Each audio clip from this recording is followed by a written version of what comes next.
Don't mind me, I'm just getting ready to start.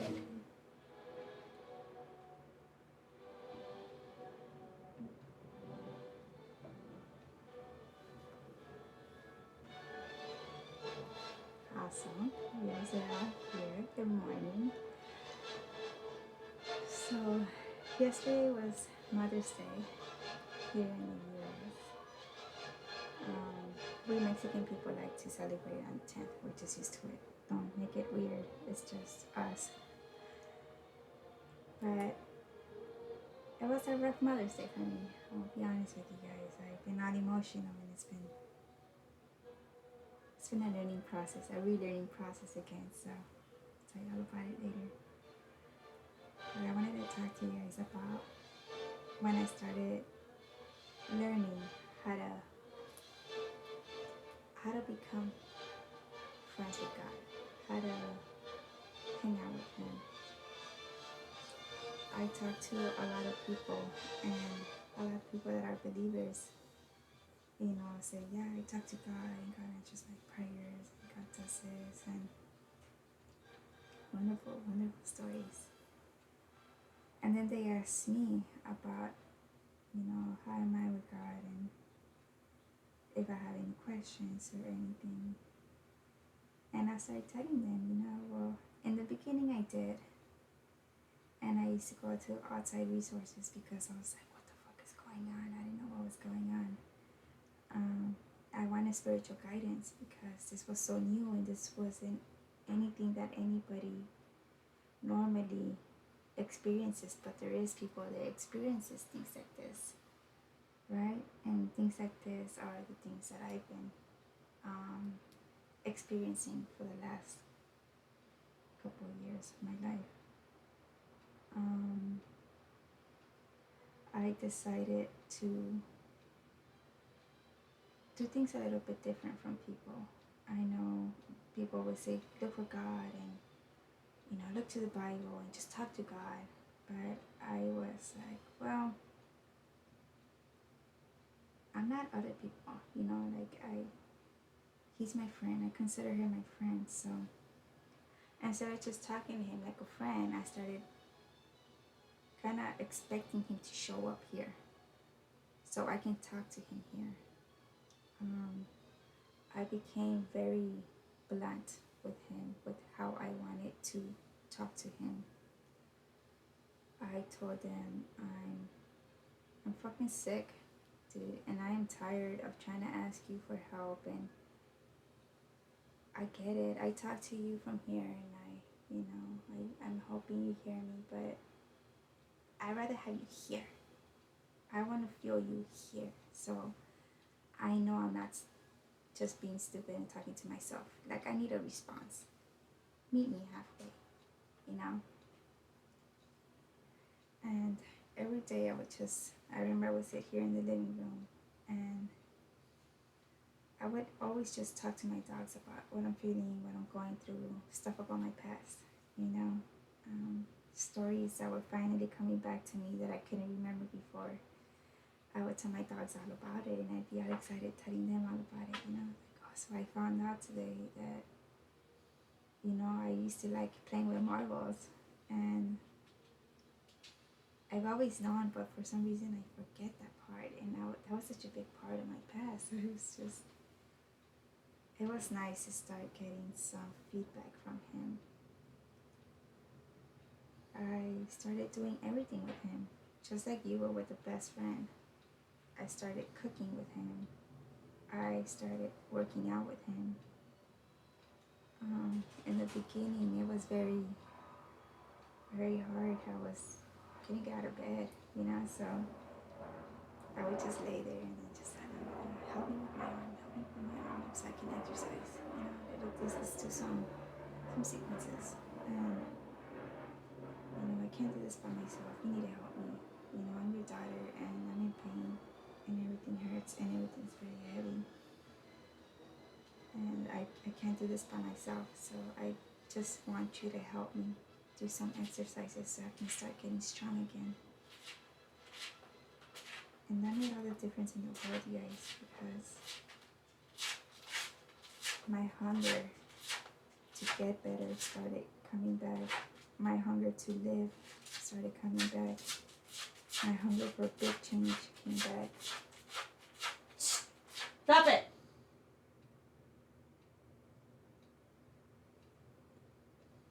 I went from, baby steps in the car,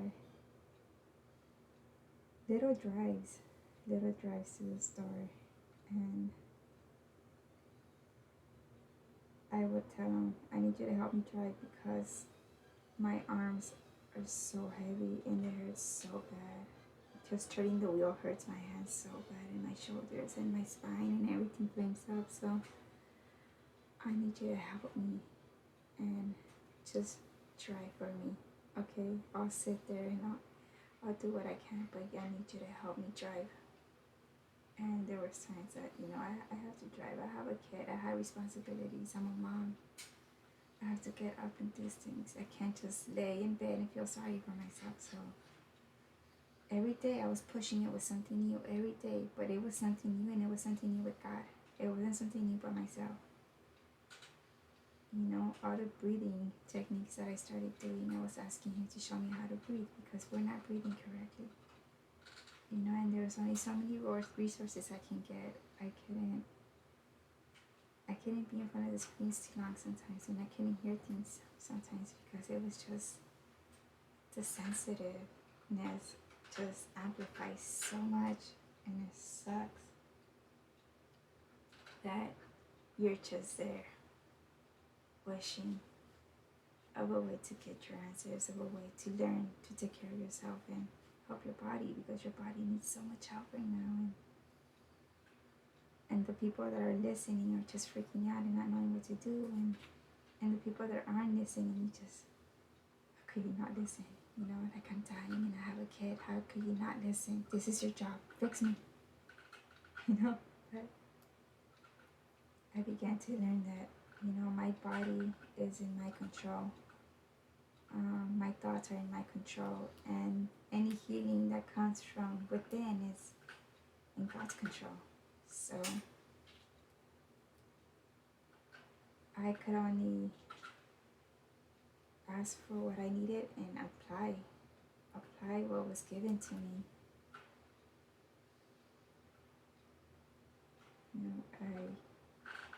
I couldn't dance, and I love to dance.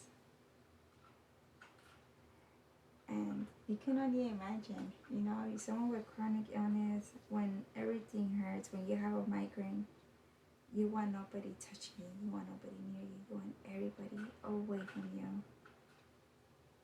Imagine one of the days that you're at your fucking sickest and you feel like you're gonna die, like you're actually gonna die, and you're freaking out and everything sucks and everything hurts, and you're just at the point that you're like, fuck it. I'm in this much pain, fuck it, why not? Right? What's the point of living if I'm just gonna be living in pain? And for a while, I couldn't look at myself in the mirror, much less dance. But I knew God was with me, and I would tell him every day when I would get up, help me get up, help me get up. Here's my hand, help me get up.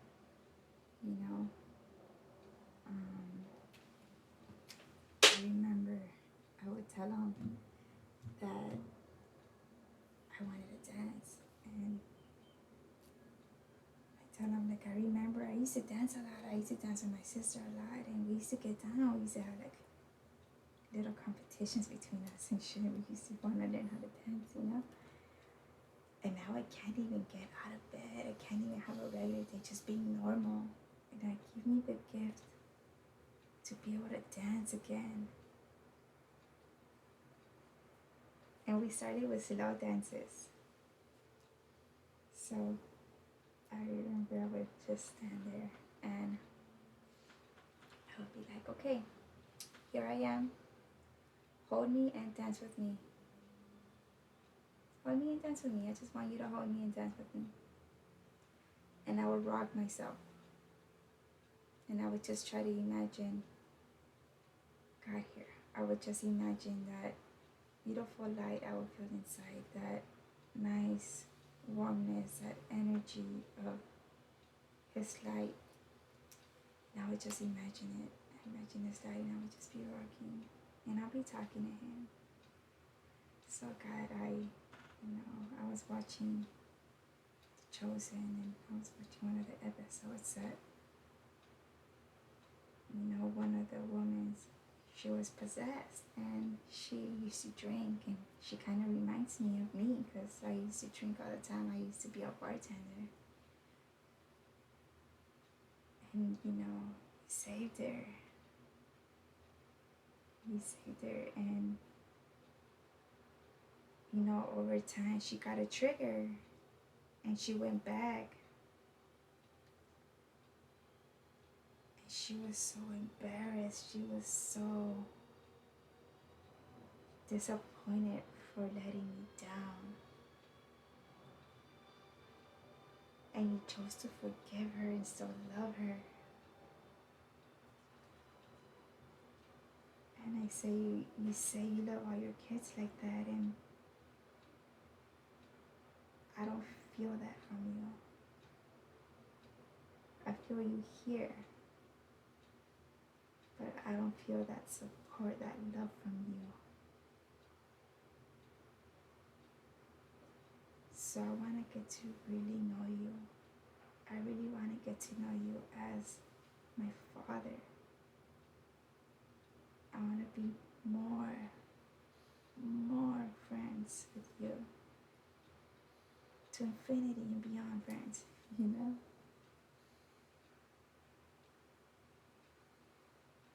I started dancing with God. I started cooking with God.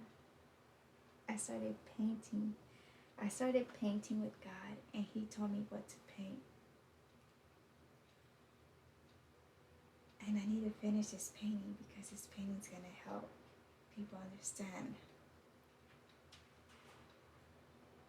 how everything you do and everything you think about and everything you say and everything around you affects your relationship with God. Everything around us is trying to keep us from Him. And people don't see that. And it's okay, it's not your time to see yet, but a lot of us that are there, I just want yes, you're not alone, and He's doing His work. Okay, we just need to stay patient, and we need to stay ready, because He's coming soon.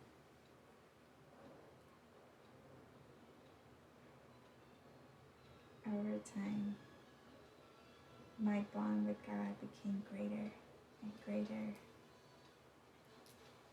and it went from cooking just like a small egg or a little bit of oatmeal, because I couldn't even do that, to cooking whole meals and having dance-offs with Him. The last one I won. He tripped. I won. He tripped on his robe, and I won this one. But the first one he won. Hands down, he won. I was like, wow, you did that. That's not fair. You can't use universes and lights and what the hell, cheater. He shows you stuff, and it's amazing what He shows you. It's everything you dreamed of and more. And just to build that relationship, that you're able to have fun with God like this, it's just amazing. He's your dad. And we fuck it up. We're kids. But He loves His kids. And once you get to know Him and you get to love Him, there's no doubt in my mind that you are going to love Him just as much as I do. And you're going to want the next person to love Him as much as you do. So start the work, you guys. Start getting to know Him, and just be mindful that, you might not feed Him there, but He's there. And if you're not feeding him there, ask yourself, what are you doing? If you were approaching your father the way you are, would you want to see yourself like that? Would you want to see yourself angry and in pain and desperate and ignorant? Or would you want to show up there gracefully and asking him questions that you have, and getting the answers back in a way that he's going to be able to teach you and save you, not get angry at you and reproach you and resent you, because just like it's been heavy for me, it's been heavy for a lot of people. And yesterday was Mother's Day, and I just wanted to be loved.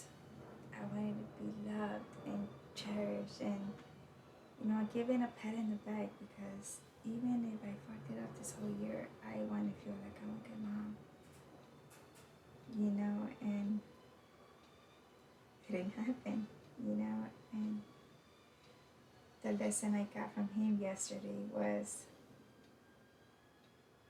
we can't be upset at our kids for not giving us the love that we want from them if we're not giving him that love every single day, because it hurts him too.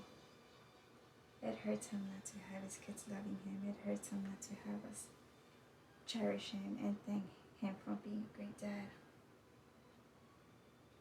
I have a lot to learn still, but there's so much more that a lot of people that know spirituality still need to learn, and that's to learn how to love your father. Don't just ask him for things, don't just complain about things. Get to know him. You're going to see that it's the greatest thing you could do for yourself. It's the greatest thing you can do for the people you love, because he starts doing work in your job, in your home, in your life, in your jobs. He starts doing the work around people that surround you. And yes, once you start your journey with God, it's gonna be hard as fuck.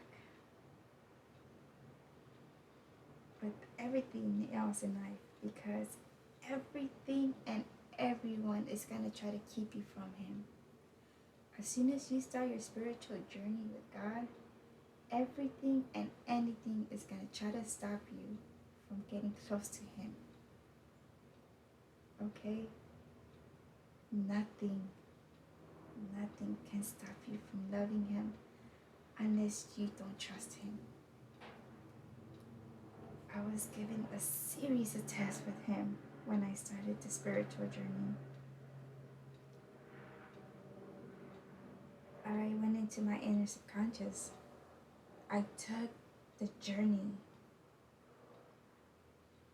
and he showed me what's out there. He showed me what hell is. He showed me what it's like if I die and I leave people behind. What happens to Alex? What happens to Michael? What happens to my family? How it affects every single person I've ever met until now. He showed me what's going to happen when I die, and those people are left with the surprise that I'm dead. I am here to make a bigger change than what I already had. I'm a fighter, I'm a warrior for him, and I think the sooner we can all get to a level of this beautiful intimacy with God, that we are willing to give our souls to fight for the greater good, for people to know that he's alive. We are willing to give our lives just like his son to make sure our brothers and sisters get saved. And it's so big, and it's amazing, because we go to church and you can feel it when people want to have the faith and their worlds are trembling, and they're trying to hold on and trying to hold on, and you see him doing work, but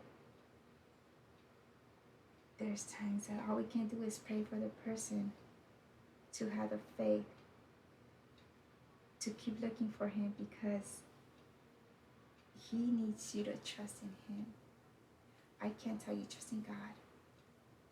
You need to trust in him. You need to know that when shit gets down, shit's going ugly, and the storms are coming at you, and demons are coming at you, and the whole world is coming at you, that he's got your back, that he's going to protect you, and you are shielded. You're shielded with the blood of Jesus Christ. You have the shields, the armor of the heavens to protect you. It takes that to know for sure that you have this with you, and you are untouchable.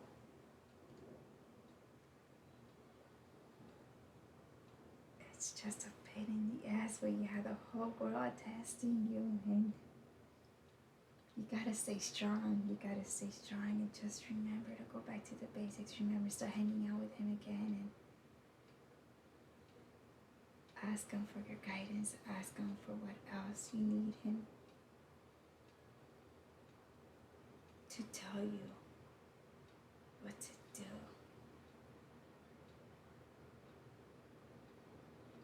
That's all the time I have today, you guys. I hope you guys get some insight, and I hope you guys start to work. I will talk to you guys soon, and I'm praying that he hears you. And I'm praying that you hear him even more. Because it's amazing. Yes, have a wonderful day. Love your moms, okay? Love your father, love your loved ones, love your pets. Drink your waters, drink your teas. Stay healthy. Go plant-based. Love your bodies. Nourish them. It's time to love yourself. It's time to love God. Okay? Stay tuned, everybody. More coming soon.